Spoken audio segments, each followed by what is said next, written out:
Good day, sir and ma'am. I'm Glenda Migano, 35 years old. I have 5 children, but I'm not yet married.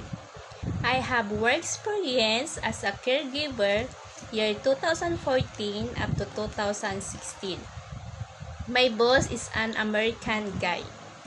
We went in Thailand 3 times per the year of 2014 for his treatment. We stayed at Bomograd International Hospital.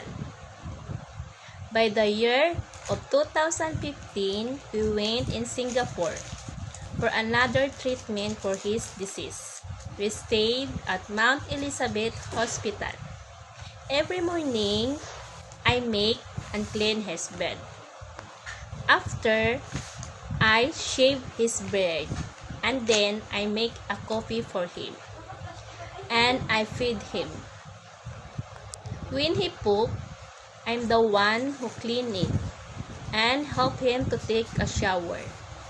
In the Philippines, I'm the one who look for and buy his medicines in drugstore. I also fill up the forms for him to reimburse that he spent all his medicines for 1 year.